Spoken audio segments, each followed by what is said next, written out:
The Golden Boy is a powerful debut novel by Patricia Finn. She started it a decade ago after spending years writing for others.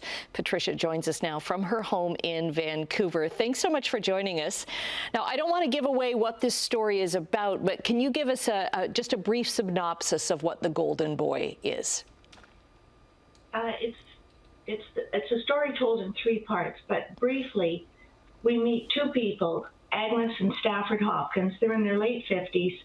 They're living in gilded exile on Maui, heavily gated community. Their days are carefully curated, carefully managed, but these people are clearly not functioning well.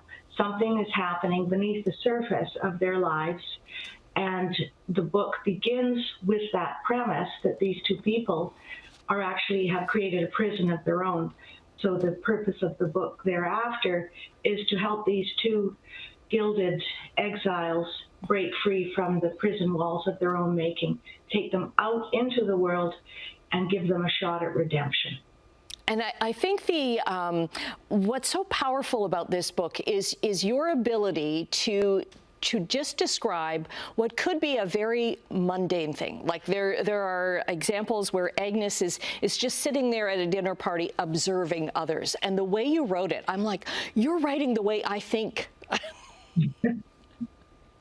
Well, I'm glad.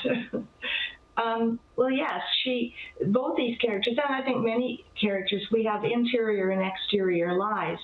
But they're clearly, by showing their interior thoughts, I think what we're revealing is they don't fit, and they know they don't fit, but they don't know what to do about it.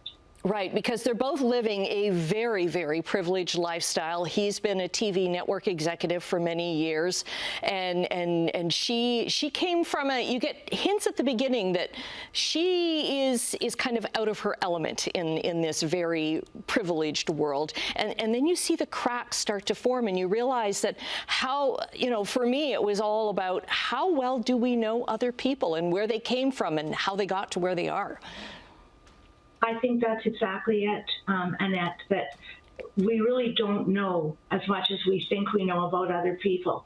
We assume things, we make conclusions, we sum them up, but it's just incredible how often we're simply wrong. We don't know who they are, where they come from, or why they are where they are now. And I've always found that kind of fascinating. The places that you write about and some of the events that happen, you say, you've been there, you've lived it. To some degree.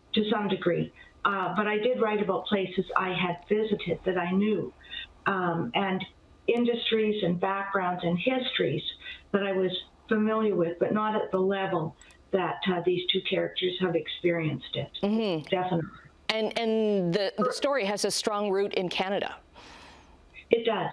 It does. Our lead man, Stafford Hopkins, is a Canadian-born farm boy, in fact, who becomes an Aristotelian scholar. He studies philosophy at university, but his life takes a tragic turn, and he makes the shift from philosophy, which isn't actually helping him, to television, where fiction actually is what helps him. But at the end of his career, which doesn't end well, he needs to regain a sense of who he was and what he did, so he can make amends. And in so many cases, fiction helps us realize what real life is all about, which is what this book has done as well. It's interesting. You started this 10 years ago. What was the seed? We only have a few seconds left, but what was the seed for starting this book 10 years ago? The seed of the book, I think, was a quote from Aristotle, because I also have a background in Greek literature. And it's a quote that I've always been fascinated by, in which he writes, "For without friends, no one would choose to live." But the quote goes on to say that with all the prosperity and the status and the excitement and this and that, without friends, life really isn't worthwhile. And I think that gave me the seed of constructing this story about these two people who have no purpose in life. But the reason for that is that they have no friends.